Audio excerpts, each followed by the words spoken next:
르네상스를 대표하는 천재 미술가.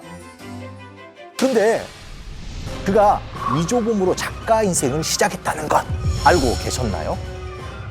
깜쪽 같은 위조품을 만들기 위해서 땅에 파묻어서 원작을 보관해두고 베껴 그린 그림을 돌려주기도,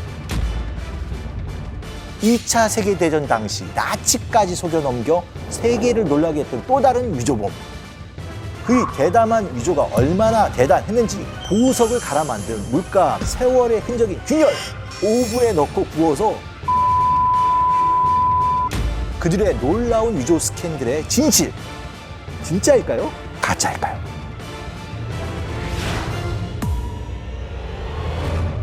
안녕하세요. 한국예술종합학교 교수 미술사학자 양정무입니다. 여러분, 정치계, 연예계, 스포츠계를 막론하고 신문이나 뉴스에 등장하면 사람들의 이목을 모두 집중시킬 수 있는 단어가 하나 있습니다. 뭘까요? 바로 스캔들인데요. 미술사에도 역시 전 세계를 놀라게 했던 세 개의 스캔들이 존재합니다.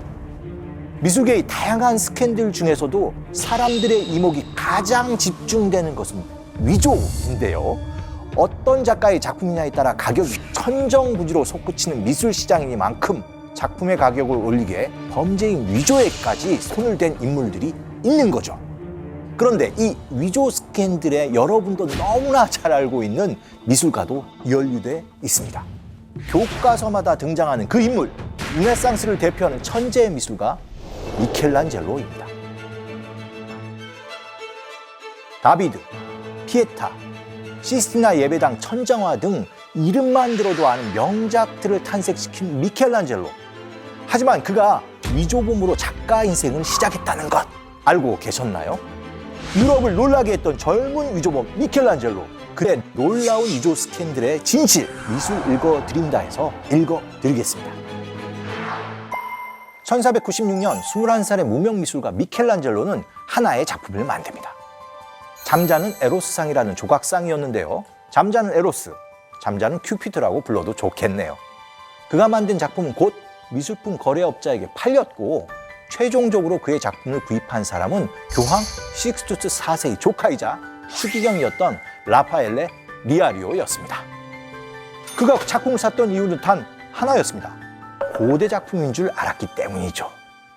하지만 그건 미켈란젤로가 만든 고대 로마 조각상의 위조품이었던 겁니다. 지금 미켈란젤로가 만든 위작은 남아있지 않지만 작품의 주제를 미뤄봤을 때 이런 조각상일 거라고 짐작하고 있습니다. 깜쪽 같은 위조품을 만들기 위해서 미켈란젤로는 조각품을 완성한 후 땅에 파묻어서 오래되어 보이는 효과까지 냈다고 합니다. 훌륭한 작품성에 효과까지 더해 로마 골동품 수집가였던 라파엘레 추기경이 미켈란젤로의 위조품에 깜빡 속아 넘어갔던 겁니다. 그렇다면 미켈란젤로의 위조품은 영영 들키지 않았을까요? 아직 무명인 젊은 위조범 미켈란젤로는 결국 꼬리를 밟히게 됩니다. 위조품을 산 것을 알게 된 추기경은 당연히 화가 나서 만든 작자를 찾았다고 합니다. 그런데 만나보니 자기가 상상하지 못했던 굉장히 젊은 미술가였던 거예요. 위조품이긴 했지만 너무나 잘 만들었던 겁니다. 그래서 추기경은 이 젊은 위조범에게 진짜 자신의 작품을 맡깁니다. 그 작품이 바로 술의 신 바쿠스상인 거죠. 이 작품을 통해서 진짜 실력을 인정받기 시작한 미켈란젤로는 그 이후 미술가로서의 명성을 쌓게 됐다는 겁니다. 사실 위조범 미켈란젤로에 대한 이야기는 기록마다 약간 차이가 있습니다. 다른 버전의 기록에 의하면 추기경이 위조품 작가를 찾았을 때 이미 미켈란젤로가 너무 유명해져 있었다는 이야기도 있는데요. 하지만 여러 이야기 중에서도 달라지지 않는 진실은 하나, 젊은 미켈란젤로가 위조범으로 활동을 활발하게 했었다는 겁니다.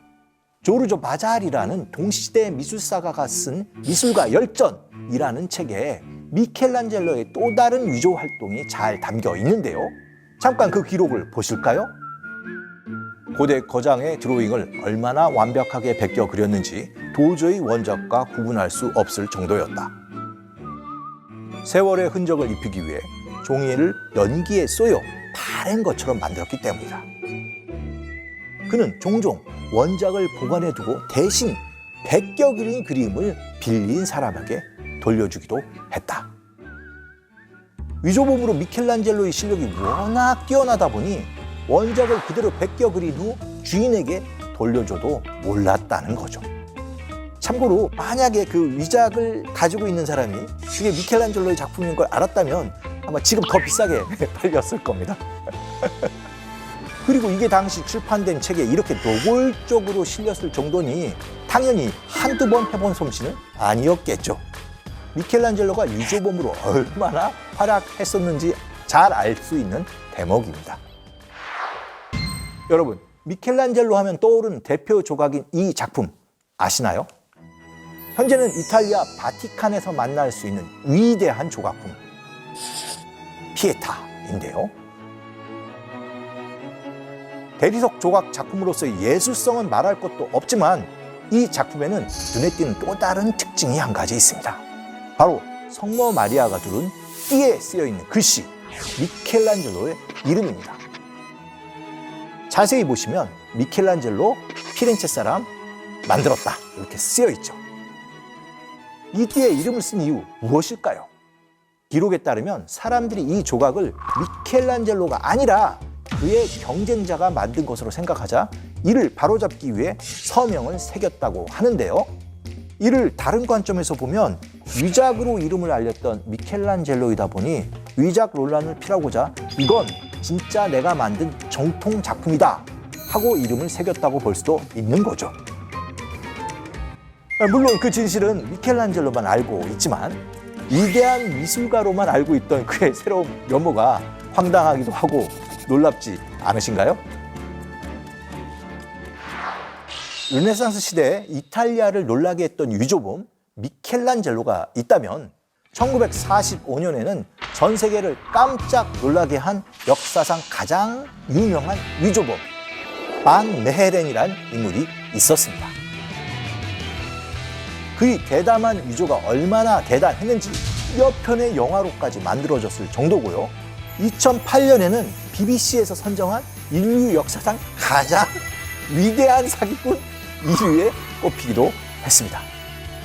세계의 위조 스캔들의 주인공 반 메헤렌, 그가 위조했던 작품은 무엇이고 대체 누굴 속여서 팔았을까요? 그가 속였던 대상은 무려 2차 세계대전 시기 전 세계를 공포로 몰아넣은 헤르만 괴링이었습니다. 전쟁이 끝나고 나치 독일이 패망한 후 괴링의 아내가 거처하던 성에서 하나의 작품이 발견됐는데요. 가늠한 여인과 그리스도라는 작품입니다. 괴링은 이 작품을 네덜란드의 국민 화가 요하네스 베르메르의 작품이라고 알고 샀던 것입니다. 지금 돈으로 환산하면 무려 80억이 넘는 돈을 주고 이 작품을 구입했다고 합니다. 베르메르가 대체 누구길래 그렇게 비싸게 작품을 샀지? 고개를 갸우뚱하는 분들이 있으실 수도 있는데요. 이 작품을 보는 순간 이 작가가 누군지 단숨에 알아차릴 수 있을 겁니다. 전 세계에서 가장 유명한 미술품 중 하나로 꼽히는 그림, 진주 귀걸이를 한 소녀를 그린 화가가 바로 베르메르입니다. 베르메르의 이 대표작을 잠시 감상해 볼까요? 우리를 그냥 바라보는 게 아니라 뒤돌아보는 듯 바라보는 이 신비로운 그림은 찰나의 아름다움을 정말 아련하게 잘 담아낸 명작인데요. 다양한 명암, 색재의 풍부함은 어느 화가도 따라갈 수 없는 베르메르만의 특징이기도 합니다. 영화로 이 그림을 똑같이 재현해 봤다고 하는데 보시면 이 빛의 미묘함이라든지 명암의 변화, 특히 입술과 진주 귀걸이의 하이라이트가 그림 쪽에서 더 빛나지 않습니까? 현대 기술이 이 화가의 그림을 못 당할 정도인 거죠. 화가는 피부, 직물, 그리고 보석에서 빛이 나는 방식에 세심한 주의를 기울이는데요. 소녀의 귀에서 반짝이는 진주 귀걸이는 맑고 투명한 빛의 효과를 사용해서 그림 전체에 살아있는 듯한 생명력을 불어넣습니다. 반짝거리는 듯한 하이라이트 부분들을 프랭틀레라고 부르는 일종의 점묘법인데요. 작은 점들을 얇게 칠해서 표현한 것입니다. 그림을 멀리서 보면 프랭틸의 점들은 그림에 이게 녹아들어서 화가가 묘사하고자 하는 이미지만 보이지만 가까이서 보면 점들이 모두 구분이 됩니다.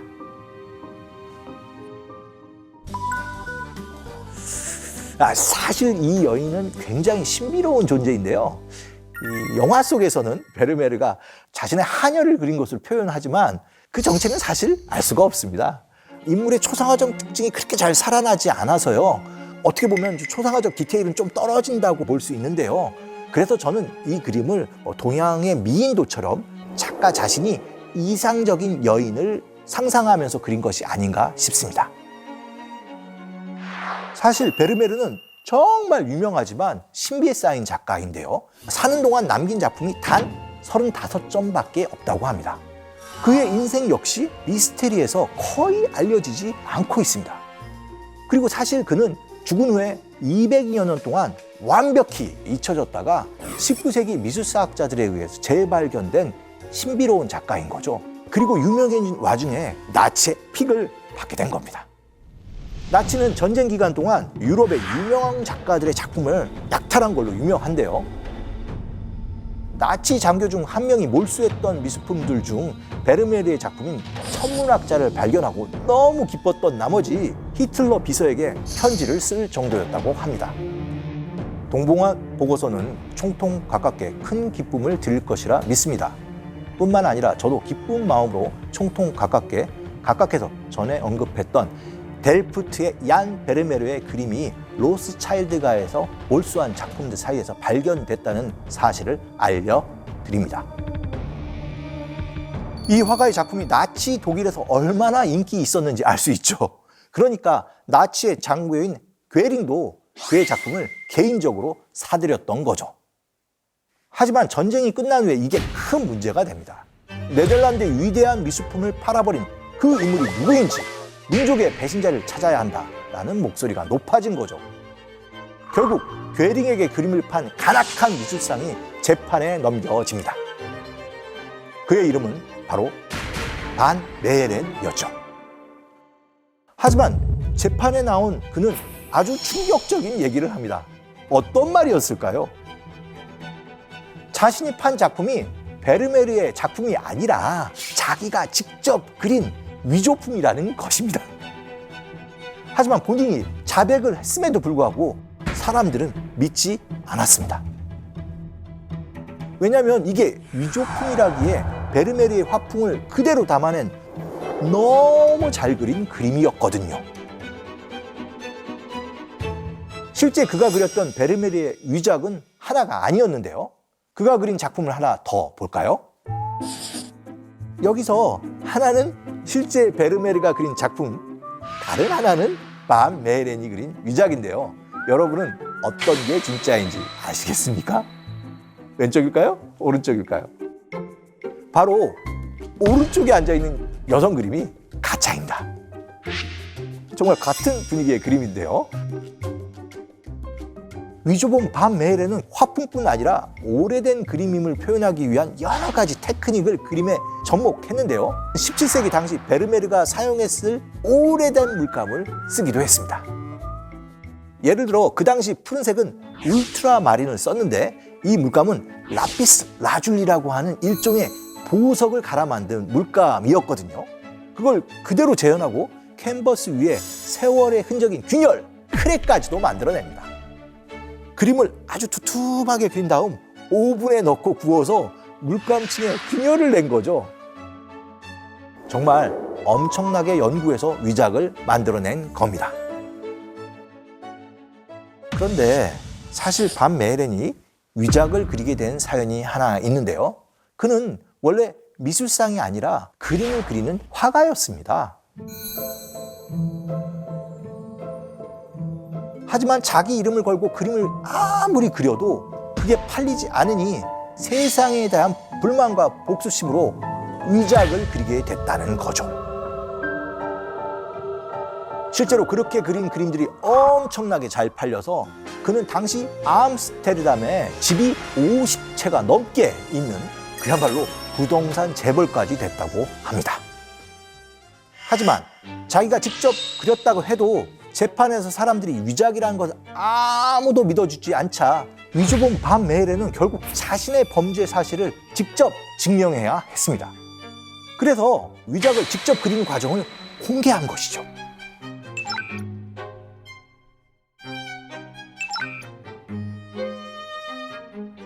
사람들은 그 모습을 보고서야 놀랍지만 그가 진짜 위작을 그렸다는 걸 인정합니다. 그리고 위조범 반 메헤렌의 위상은 완전히 달라지게 됩니다. 나치에게 그림을 판 민족의 배신자에서 나치를 속여 비싼 돈을 받고 그림을 판 국민의 영웅이 된 거죠. 참 아이러니하지 않습니까? 미술사학자들의 직업적 고통이 뭐냐면 진짜와 가짜를 구분하는 겁니다. 다행히 오늘날에는 단순히 눈으로 감정하는 것에 그치지 않고 과학적 감정이라고 해서 특수 촬영과 재료 분석을 통해 정교하게 검증을 하는데요. 그런데 미술사학자들과 과학자들이 서로 다른 결론을 내리면 어떻게 될까요? 그리고 진짜와 가짜를 구분할 때 진짜 골치 아픈 문제는 진짜와 가짜 사이에 못 그린 화가의 작품도 있다는 겁니다. 아무리 위대한 작가도 모든 작품을 잘 그리지는 못합니다. 때로는 제자들의 도움을 받으면서 A급이 아닌 B급의 작품도 남기는데요. 그런데 이런 경계에 있는 B급 작품을 알아보는 눈도 매우 중요합니다. 예를 들어 베르메르의 작품 중 남아있는 작품 수는 35점이라고 했는데 미술사학계의 관심은 어떤 작품이 그의 36번째 작품일까 하는 문제입니다. 2004년 베르메르가 그린 것으로 추정되는 작은 작품 하나가 경매에 출품됐습니다. 높이 25cm, 폭이 20cm, 정말 작은 작품인데요. 이게 진짜라면 36번째 베르메르가 되는 작품입니다. 그런데 미술사학자들은 이 작품을 가짜로 봤지만 복원 전문가들은 기술적으로 완벽히 베르메르로 봤습니다. 미술사학자와 복원 전문가들의 입장이 서로 갈린 것이죠. 자세히 보면 정말 좀 못 그린 부분도 보입니다. 어깨에 두른 쇼올은 베르메르가 그렸다고 보기엔 너무 둔해 보이는데요. 기술적으로는 베르메르인데 그림 실력은 베르메르가 아닌 것으로 보이는 것이죠. 그럼 이 그림은 진짜일까요? 가짜일까요? 아니면 베르메르가 깜빡 졸다가 그린 실수한 작품일까요? 어쨌든 2004년 이 작품이 경매 시장에 나왔을 때 이 작품을 진짜 베르메르 작품으로 인정했다고 볼 수 있습니다. 낙찰된 경매가는 3천만 불, 약 350억 원이었고요. 추정가를 크게 넘어서는 상당히 높은 경매가였습니다. 베르메르의 작품이 원체 귀하다 보니 모호한 작품까지도 상당히 높은 가격에 거래된 거죠. 실제로 이 작품은 베르메르의 작품 중에서 경매에 출품된 작품으로는 80년 만에 나온 거고요. 앞으로 베르메르의 작품이 경매에 또 언제 나올지 알 수가 없기 때문에 아마 이렇게 높은 가격에 거래된 것으로 볼 수 있습니다. 여러분의 판단은 어떻습니까? 이 작품은 진짜일까요? 가짜일까요? 아니면 못 그린 베르메르일까요? 미스테리한 미술의 세계 정말 재밌지 않으십니까? 미술사에서 위작 스캔들만큼이나 뜨거운 문제가 하나 더 있습니다. 위작은 그래도 몰래 그 작가인 척 그렸잖아요.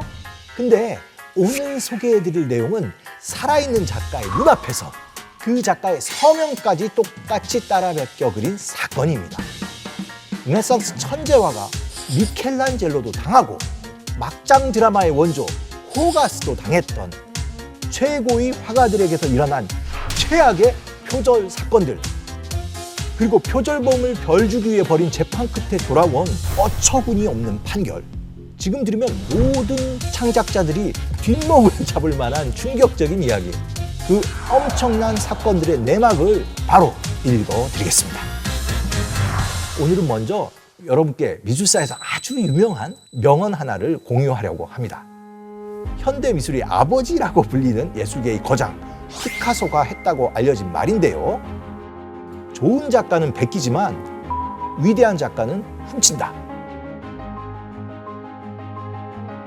위대한 작가는 다른 예술가의 작품을 많이 보고 모방하며 성장하고 결국엔 그걸 뛰어넘는 더 훌륭한 작품을 만든다는 얘기라고 볼 수 있습니다. 이 피카소의 명언은 애플 CEO 스티브 잡스가 인용하면서 더 유명해졌는데요. 그런데 여기에 숨겨진 엄청난 반전이 있습니다. 바로 스티브 잡스마저 피카소의 명언으로 알고 있던 이 말이 사실은 피카소가 한 말이 아니라는 것입니다. 그 말의 출처를 노벨 문학상을 받은 시인 T.S. 엘리엇이나 러시아 출신 천재 작곡가 스트라빈스키로 보는 사람도 있는데요. 이건 역시 확실하지는 않습니다. 이 명언의 시초가 불분명한 것만큼이나 과거 예술사에서 모방에 대한 경계가 매우 불분명했습니다. 현재는 표절과 오마주, 패러디의 경계를 다투면서 억 단위 소송이 벌어지는 일도 자주 있는데요. 그렇다면 예술 저작권이 없던 과거에는 표절 문제에 어떻게 대처했을까요? 미술사에서 최초로 표절 문제가 법적으로 거론된 것은 바로 16세기 초 베네치아에서였습니다. 소송을 건 인물은 당대 최고의 인기화가 알브레히트 듀러였는데요.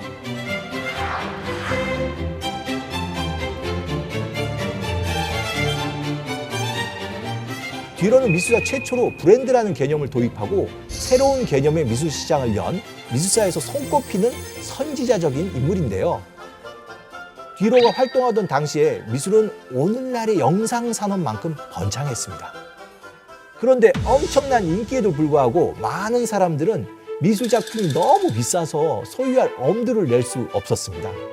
듀러는 이런 시대적 상황을 읽고 판화 기술을 미술에 적용, 복제 예술이라는 새로운 장르를 만들어냅니다. 가격이 비싼 미술 작품을 판화로 얼마든지 찍어내면서 박리담의 미술 시장을 연 거죠. 게다가 동시대 판화가들이 기존에 유행하던 성모 마리아나 성인의 이야기를 담은 판화를 찍어낼 때 듀러는 차별화 전략을 펼칩니다. 당시 종말론이 유행하자 종말론을 담은 판화를 만든 겁니다. 1498년 듀러가 목판으로 제작한 묵시록의 네 기사라는 작품입니다. 요한계시록 6장에 담긴 내용을 그린 것인데요. 그림 속에 다양한 기사들이 보이죠. 자세히 보시면 오른쪽에 화살을 든 기사가 있는데요. 정복을 의미하고 있고 그 옆에 칼을 든 기사는 전쟁을 의미하고 있습니다. 그리고 저울을 든 기사가 가운데 의미를 끄는데요. 그 기사는 기근 또는 질병까지 상징할 수도 있고 저울을 보니까 요즘 우리가 좀 걱정하는 인플레이션을 얘기하는 거 아닌가 이런 생각도 잠깐 듭니다. 그리고 맨 왼쪽 아래에 해골의 기사가 있는데요. 죽음을 상징합니다. 네 봉인이 열리고 대역병과 전쟁, 인플레이션, 기근을 상징하는 죽음의 기사가 세상에 내려오고 있는 장면을 담은 것입니다. 그리고 그림 속에 또 하나 주목할 게 있는데요. 바로 가장 아래에 있는 마크입니다. 이 마크는 그의 이름 앞글자 A와 D를 따서 만든 듀러 공방의 트레이드 마크인데요. 듀러는 자신의 공방에서 나온 모든 판화에 이 마크를 붙입니다. 미술사에서 최초로 브랜드라는 개념을 도입한 거죠. 소비자의 니즈를 충족한 독창적인 주제의 그림과 그 그림의 품질을 보증하는 마크까지 붙이니 그림은 날개 돋친 듯이 팔렸습니다. 독일에서 활동하던 듀러는 이 판화로 유럽 전역에서 엄청난 인기를 끌게 됩니다. 그런데 1505년 인기화가 듀러는 친구에게 충격적인 편지 한 통을 받게 됩니다. 편지를 읽자마자 화들짝 놀란 듀러는 그 길로 베네치아로 달려갑니다. 그 편지에 쓰인 내용은 대체 무엇이었을까요? 현재 베네치아에서 표절한 가짜 듀러의 판화가 마구잡이로 팔리고 있다라는 이야기가 편지 속에 적혀 있었습니다. 베네치아에 도착한 듀러가 보게 된 판화를 한번 볼까요? 성모의 아버지 요아킴이 재물을 바치려는 장면을 그린 판화인데요. 하나는 듀러 공방에서 만든 오리지널 작품, 다른 하나는 베네치아에서 만든 가짜입니다. 어떤 게 진짜 듀러의 작품일까요? 바로 왼쪽이 듀러의 작품입니다. 자세히 보면 오른쪽은 선이 경직되어 있고 세부도 모호하게 처리했습니다. 명암의 차이도 미묘함이 좀 떨어진다고 할 수 있는데요. 하지만 언뜻 보면 정말 티가 안 날 정도로 잘 베꼈죠. 심지어는 표절한 판화의 뒤로의 트레이드 마크까지 그대로 복제에 집어 넣었습니다. 그렇다면 이렇게 대담하게 남의 작품을 베낀 사람은 누구였을까요? 이런 짓을 벌인 건 마르칸토니오 라이몬디라는 판화가였습니다. 그는 당시 잘 나가던 뒤로의 유명 작품을 베낀 그림으로 엄청난 이득을 취했죠. 사실 라이몬디는 돈이 되면 무엇이든지 하는 사람이었습니다. 그가 제작해서 돈을 아주 많이 벌었던 또 다른 판화가 있는데요. 바로 16개의 최후에 관한 판화라는 제목의 판화집을 제작해 판매한 것인데요. 돈이 되니까 성행위를 담은 포르노그래피 판화를 만든 겁니다. 결국 라이몬디는 이런 저질 작품을 만들다가 구속되는데요. 그는 정말 돈이 되면 뭐든지 다 했던 그런 작가죠. 수많은 판화를 그대로 복제해서 베끼고 마크까지 그려서 완벽하게 듀로 공방 그림을 표절해서 팔았던 판화가 라이몬디. 이외에도 듀로의 많은 작품을 그대로 베낀 작품들이 베네치아에 퍼지고 있었죠. 이런 작품들이 한둘이 아니고 계속 쏟아지는 걸 본 듀로는 결국 라이몬디를 고소합니다. 베네치아에서 법정 소송을 벌이게 된 것이죠. 미술사에 공식적으로 기록된 첫 번째 표절 재판이었습니다. 듀로와의 표절 재판 후 그에게 내려진 판결은 무엇이었을까요? 베네치아 정부는 라이몬디에게 이렇게 명령합니다. 그림에서 사인만 빼라. 지적 재산권에 대한 개념이 없던 시대였기 때문에 오히려 표절을 한 라이몬디에게 유리한 편파 판결이 내려진 겁니다. 그리고 피해자 듀로에게는 이렇게 인기가 많으니 자랑스러워하라 라는 말을 하죠.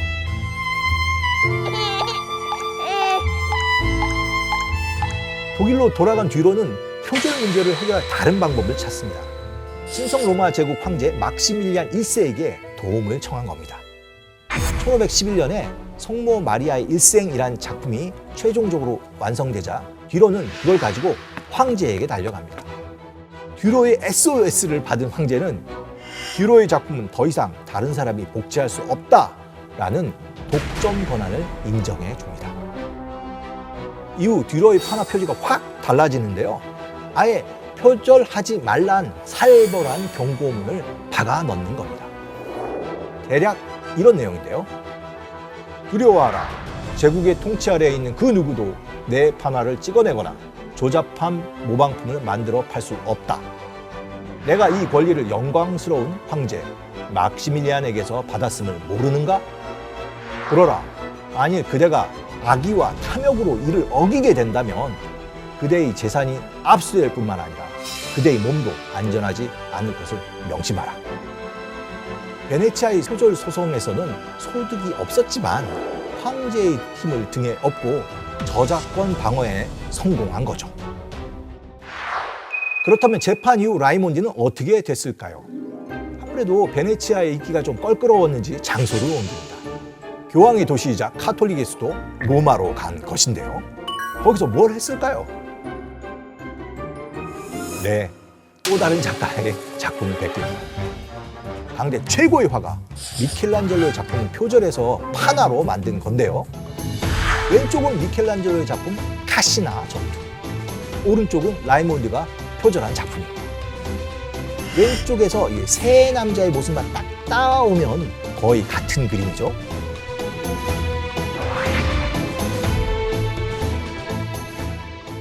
다비드상을 만들고 직후 피렌체 정부의 요청에 의해서 우리로 치면 국회의사당의 한 벽면에 엄청나게 거대한 그림을 그리는데 그게 바로 카시나 전투고요. 참고로 그 맞은편에는 레오나르도 다빈치가 배틀 오브 앙기아리 전투를 그려갖고 그야말로 미켈란젤로와 레오나르도 다빈치의 맞대결이 벌어졌던 미술사의 전무후무한 결투였는데요.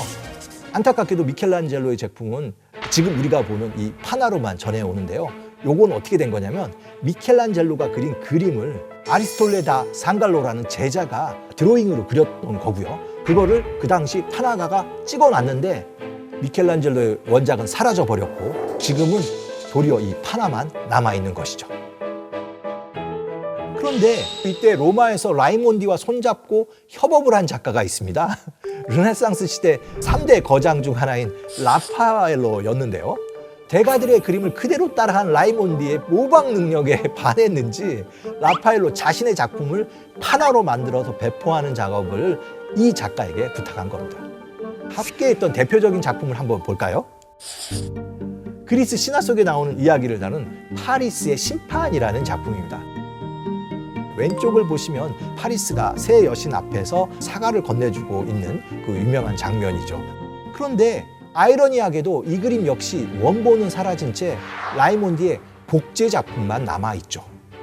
라이몬디는 소송 이후 베네치아는 떠났지만 오히려 더 큰 시장에 가서 더 많은 작품을 베껴 팔았던 겁니다.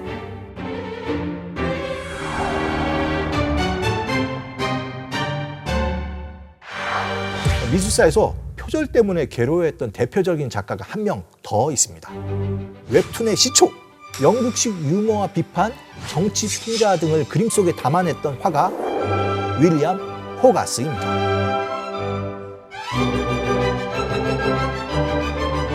요즘 막장 드라마보다 더 막장 같았던 호가스 연작 기억하시나요? 막장 드라마 같은 스토리를 담은 연작 판화를 제작하고 그 시대에 없던 판화 구독 시스템까지 만들어 대박을 친 화가. 자세한 내용이 궁금하시면 미술 읽어드립니다. 3번째 편을 보시면 됩니다. 호가스 연작 어느 창녀의 일대기의 인기가 너무 많아지니까 그 작품을 산 사람들이 그걸 그대로 다시 판화로 제작해 팔기 시작합니다. 당시 상황을 정리해보면 호가스는 작품을 먼저 유화로 선 공개한 다음에 정기 구독을 신청하면 그것을 판화로 제작해 배달해주는 사업을 벌였죠. 강큰 표절범들은 그림을 사는 척 호가스의 작업실에 가서 그림을 봅니다. 그리고 그걸 암기를 해서 그대로 따라 그려서 해적판을 만들게 되는데요. 그 결과를 한번 보시겠습니까? 호가스가 완성했던 그림은 왼쪽인 겁니다. 보시면 약간 구성이나 이런 것들은 굉장히 비슷한데 주인공의 얼굴이라든지 여러 감정 표현 같은 것들은 되게 어색하죠. 아마 이 정도가 당시 표절범이 기억을 이용해서 그릴 수 있는 최대치였나 봅니다. 그런데 제대로 돈 주고 사려면 몇십만 원인 작품을 그대로 베낀 게 몇만 원이었던 거죠. 같은 내용이면 사람들은 당연히 싼 걸 사려고 했겠죠. 게다가 호가스의 작품이 도용된 건 판화에서뿐만 아니었습니다.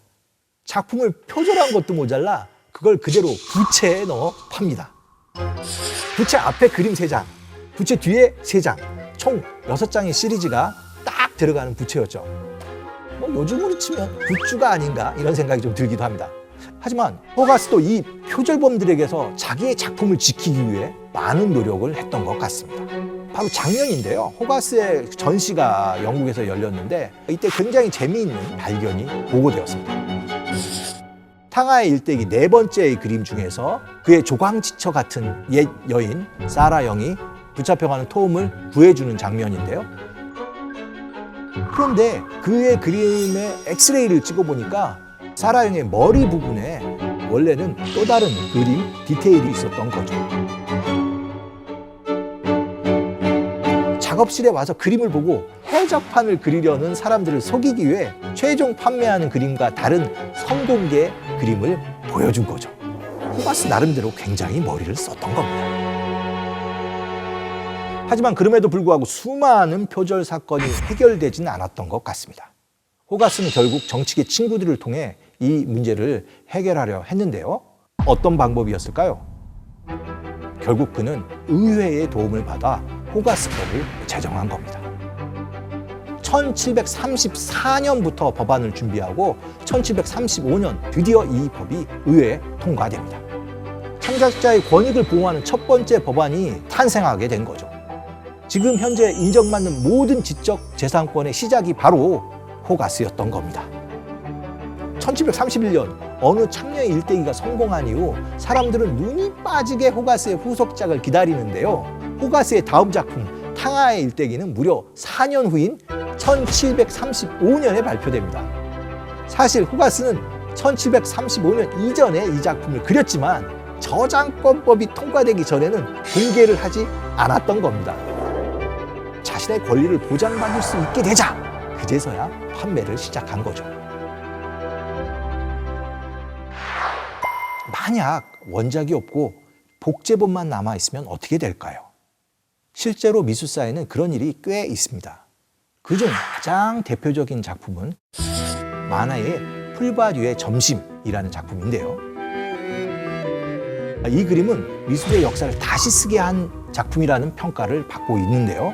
그 이유는 이 그림만큼 세상을 모순되게 그린 작품이 이전에는 없었기 때문입니다. 보세요. 남자들은 옷을 입고 그 앞에 있는 여자는 옷을 벗고 있습니다. 이게 뭔가요? 아름다운 자연 속에서 벌어지는 이 부자연스러운 상황은 당시엔 매출을 상징하는 등 사회적 물의를 일으켰습니다. 그런데 이 그림은 어디서 본 것 같지 않으세요? 바로 라이몬디가 복제한 라파엘로의 작품 파리스의 심판에서 온 겁니다. 하나를 보시면 오른쪽에 똑같은 자세의 인물들이 나옵니다.